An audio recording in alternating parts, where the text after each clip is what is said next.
Welcome back to the channel. It's Nathaniel with another video, and in today's video I want to be talking about goals versus systems and why I think that systems potentially is the game changer that you're looking for in order to achieve and accomplish success.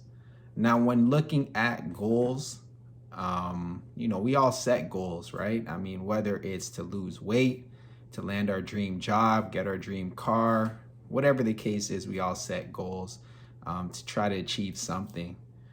Now, when we look at it from a systems perspective, what we're really trying to do when it comes to systems is create those roadmaps, create consistency that lead us towards our goals. Our goals are the reward. That's the light at the end of the tunnel, or the man that's shoveling, in the tunnel and he hits the goal. Like, that is the goal. But what is the process, the systems, the things that you go and put in place behind that actually help you achieve that? And I think that often gets overlooked when trying to achieve, our goals. So let's just take a second to get a better understanding between the two. So when we're looking at goals, obviously from a definition standpoint, they're clear, specific objectives you aim to achieve, right? So again, it's that thing at the end of the tunnel, it's that reward, whatever that might be, something that you're looking to achieve. From a focus perspective, it emphasizes the endpoint or outcome. And from a time frame perspective, often short-term or long-term. So like I said, you might have some quarterly goals, some weekly goals, some daily goals, obviously yearly goals, years out goals, whatever the case is. Now let's look at the potential pitfalls of setting goals. Stress, demotivation, if the goal is not achieved. And we often see that, right? Like they say, I don't know what the statistics are with resolutions, but at the end of the day, not many people actually keep up with their resolutions past 30 to 45 days. I would assume, just based off of, what I've heard and kind of what I've read in the past. Now, again, that's not a high rate of success if you were to say 70% of people, even 60 to 70% of people are in that pool, that bucket of not being able to sustain and be consistent in the things that they're trying to achieve for that year, that quarter, that week, whatever the case might be. So again, we often see this. I mean, I see it all the time, with people who want to start training in the gym, and they're proactive. They're in the gym for an hour, 2 hours, and they get demotivated. They get stressed. These different things and components start to play a part.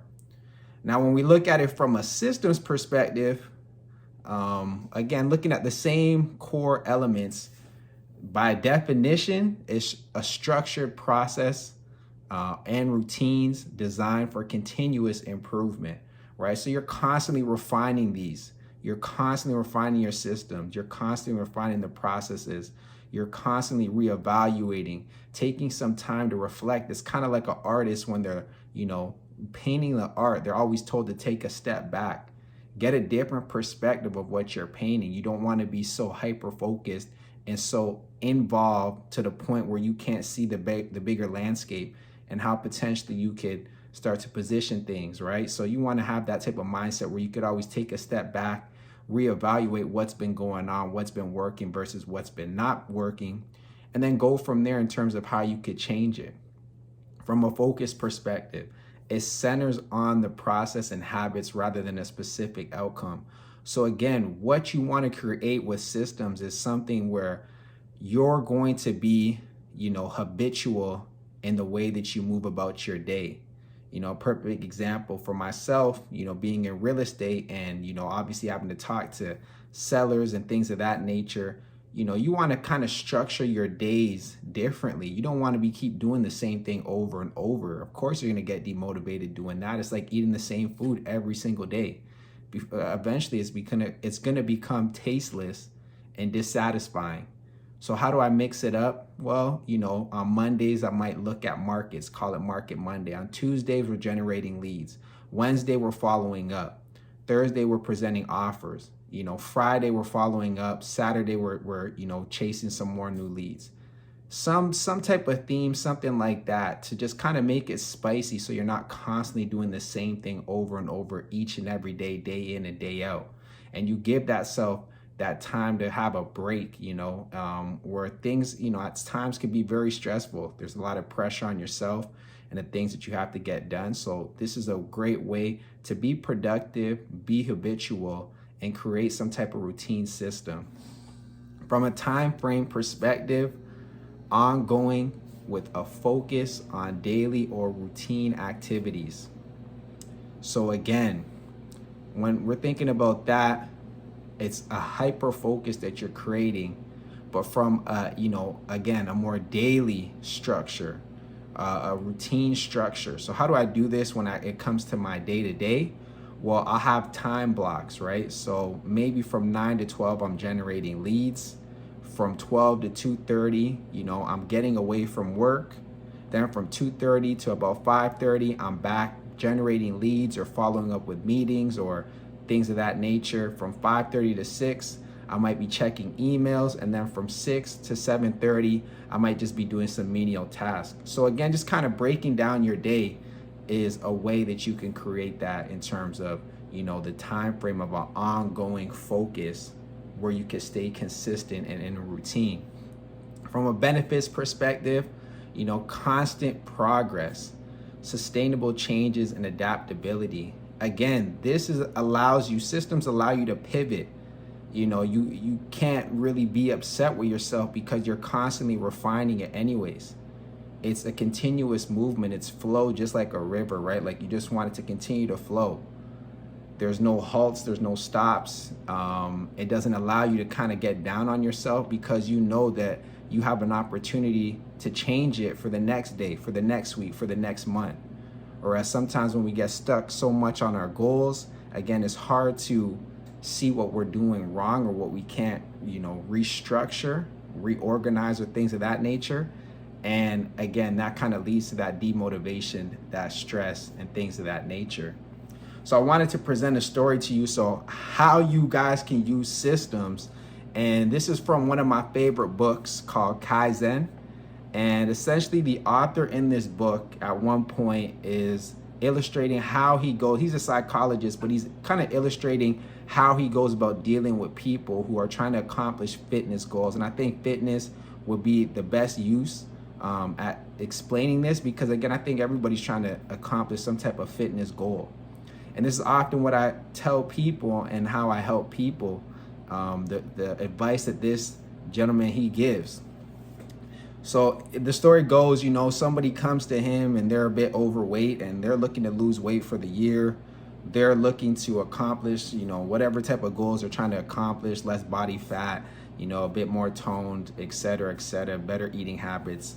And it's failed time and time again before. So they're thinking it's more psychological and, how do I overcome this? And, obviously in this, he talks about the amygdala and how it's the fight or flight. And I think many people have heard this obviously throughout, the last at least 3 to 5 years in terms of the information that's been provided, similar to the animals as they related to, you're either in fight or flight mode when it comes to the amygdala.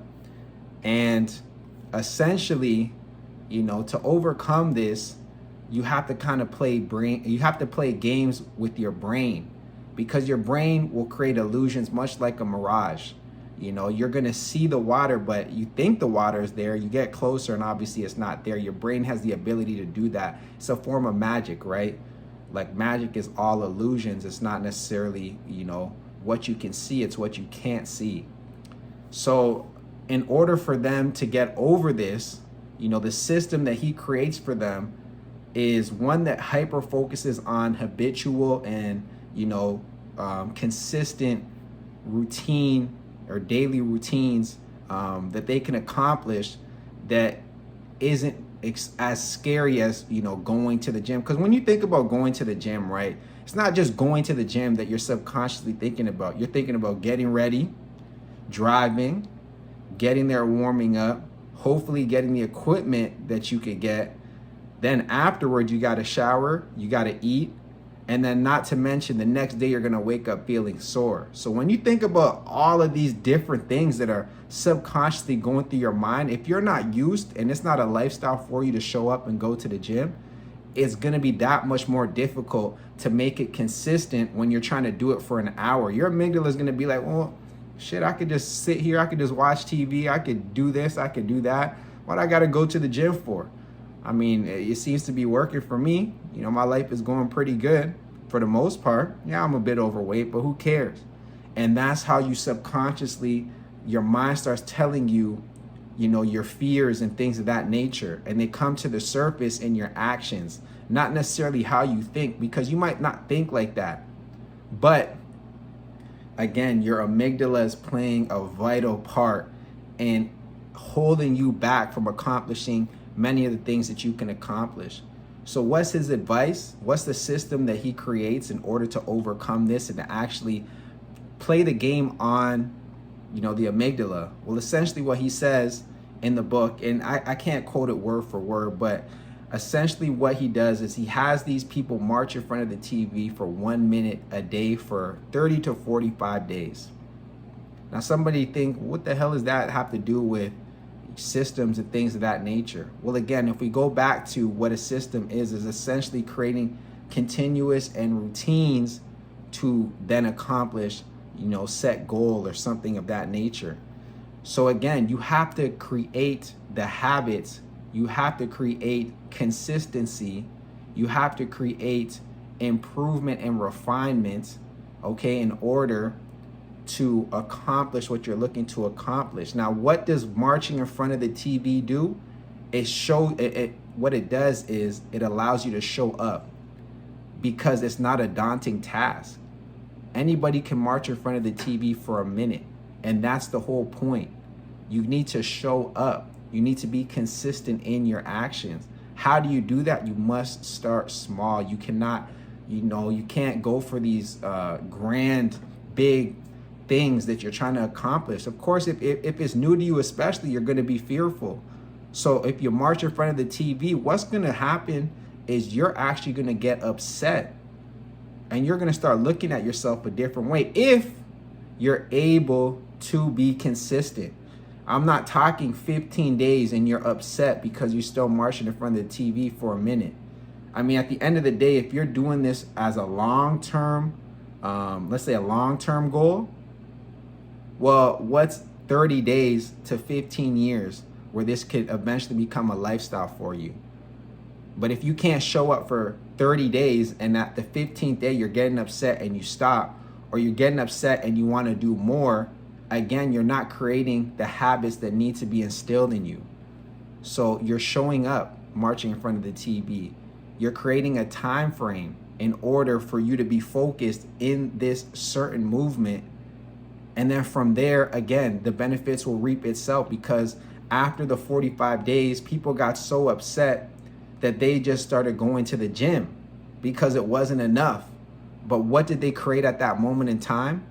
They created the unfear of essentially showing up.